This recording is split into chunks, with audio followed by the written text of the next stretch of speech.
गुरु प्यारी सात संगत जी, आप सभी को राधा स्वामी जी। सात संगत जी, बाबा जी से रिलेटेड किस्से तो आप आए दिन सुनते ही रहते हैं। हमारे बाबा जी अपनी संगत की संभाल बहुत ही अच्छे से करते हैं और उन्हें पता होता है कि उनकी संगत को कब उनकी ज़रूरत है। इसलिए वह हमेशा ही अपनी संगत के ना बुलाने पर भी उनके साथ जाकर खड़े हो जाते हैं। साथ संगत जी, वीडियो शुरू करने से पहले आपसे एक विनती है कि चैनल से जुड़ने के लिए चैनल को सब्सक्राइब जरूर करें जी, और वीडियो अच्छी लगे तो वीडियो को लाइक जरूर करिएगा। साथ संगत जी, यह घटना बड़े महाराज जी के समय की है।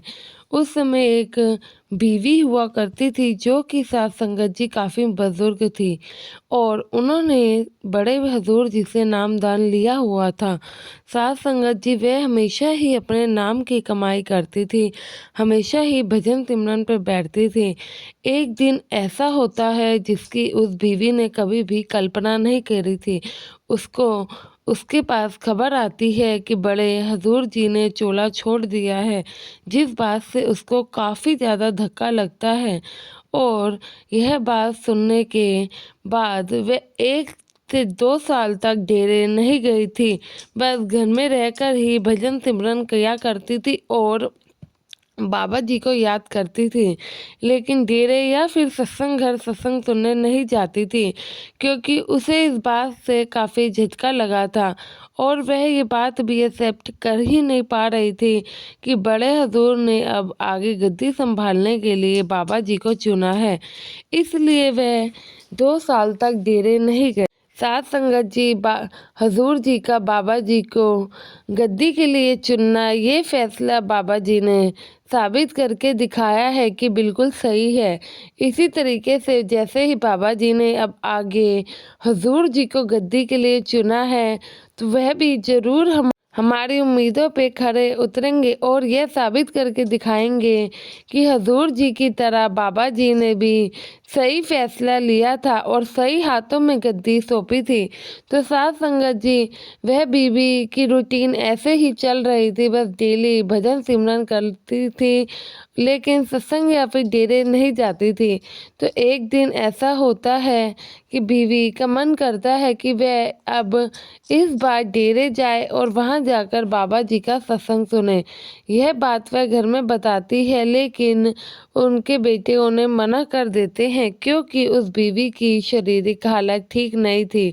वह कहती हैं, माता जी आप इतने टाइम में तो डेरे नहीं गए हो, लेकिन जब आज आपकी तबीयत खराब है तो आप डेरे जाकर सत्संग सुनने की जिद कर रहे हो। तो वह कहती है, हाँ, जब से बड़े महाराज जी ने चोला छोड़ा है मैं एक बार भी डेरे नहीं गई हूँ। मुझे खुद नहीं पता कि मैं क्यों नहीं गई, लेकिन बड़े महाराज जी ने कोई फैसला लिया है तो सोच समझ कर ही लिया होगा ना। हमें उनके फैसले की इज्जत करनी है, इसलिए मैं इस बार डेरे जाकर सत्संग सुनना चाहती हूँ। बेटे के लाख समझाने पर भी अम्मा नहीं मानती है। तो फिर बेटा कहता है, ठीक है अम्मा, मेरे को तो काम पर जाना है, लेकिन मेरा कोई दोस्त है जो कि उसी साइड जाता है, मैं उससे बात कर लूँगा, वह आपको वहाँ तक ड्रॉप कर देगा। बेटा अम्मा की बात मानता है और अपने दोस्त से बात कर लेता है। साथ संगत जी, जैसे कि मैंने पहले ही कहा कि अम्मा काफ़ी बुजुर्ग थी, तो ऐसे ही इनकी अब जिस दिन सत्संग जाना था उस दिन और ज़्यादा तबीयत बिगड़ गई। तो इनके बेटे ने समझाया, माँ क्या जाना ज़रूरी है क्या? जब आप इतने टाइम में नहीं गए तो थोड़े टाइम और रुक जाओ, देखो तो आपकी तबीयत ठीक नहीं है। लेकिन तो अम्मा बेटे को समझाती है और उसे कहती है कि बेटा मैं जा रही हूँ तो मुझे जाने दो, मुझे मत रोको। अम्मा के जिद करने पर उनका बेटा भी अपने दोस्त के साथ उन्हें डेरे के लिए भेज देता है। लेकिन साथ संगत जी, जैसे ही वह घर से थोड़ी दूर पहुँचती हैं तो उन अम्मा की हालत काफ़ी ज़्यादा बिगड़ जाती है। उस लड़के को गाड़ी रास्ते में ही रोकनी पड़ती है और अम्मा को उतार के एक कोने में लेकर वह बैठ जाता है। उनके लिए पानी वगैरह लाता है, क्योंकि रास्ते में ही उनकी तबीयत ज़्यादा बिगड़ गई थी, सांसें काफ़ी फूल रही थी। अम्मा कहती हैं कि मुझे नहीं लगता कि अब मैं आगे जा पाऊँगी, और वह उनका दोस्त परेशान हो रहा था कि मैं अब इन्हें ले तो आया हूँ, अब ये सत्संग भी नहीं पहुँच पाएंगी, और जिस हिसाब से इनकी तबीयत है इन्हें घर भी कैसे लेके जाऊँ।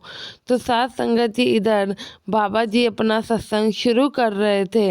बाबा जी का सत्संग शुरू हुए कम से कम 20 से 25 मिनट गुजर चुके थे। तो बाबा जी साथ में बैठे पाठी को कहते हैं कि आप जरा सत्संग फरमाइए, मैं बस 5 मिनट में आता हूँ।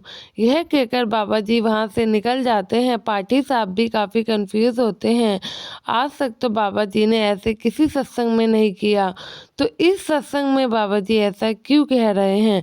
तो पाठी साहब बाबा जी की बात में हाँ मिलाते हैं। तो साथ संगत जी उधर अम्मा जी की काफ़ी तबीयत खराब हो रही थी, और इधर बाबा जी भी सत्संग छोड़ के उठ चुके थे। बात ये है कि जैसे कि मैंने आपको बताया, हुजूर जी के बाद यह अम्मा पहली बार डेरे जा रही थी, तो इन्हें बिल्कुल भी अंदाज़ा नहीं था कि किस समय बाबा जी का सत्संग शुरू होता है। तो साथ संगत जी जब बाबा जी वापस लौट के 20 मिनट बाद सत्संग में आते हैं, तो पाठी उस समय तो बाबा जी तो कुछ नहीं कहते हैं, लेकिन जब सत्संग पूरा ख़त्म हो जाता है तो पाठी साहब कहते हैं कि बाबा जी आप आखिर बीच में आज उठकर कहाँ चले गए थे, आपने पहले तो कभी ऐसा नहीं किया है। तो बाबा जी कहते हैं कि बेटा, एक अम्मा थी, उनकी काफ़ी तबीयत खराब हो रही थी, और उन्होंने हजूर महाराज जी से नामदान लिया हुआ था, और वह अब डेरे में पहली बार आ रही थी। जब से बाबा जी ने चोला छोड़ा है वह डेरे नहीं आई हैं। उनके बाद पहली बार आ रही थी, लेकिन उनकी तबीयत ज़्यादा खराब होने के कारण उनको रास्ते में ही चोला छोड़ना पड़ा। इसलिए मैं उन्हें लेने गया था, क्योंकि उनको काल ने रोक लिया था। काल उन्हें चोला छोड़ने ही नहीं दे रहा था।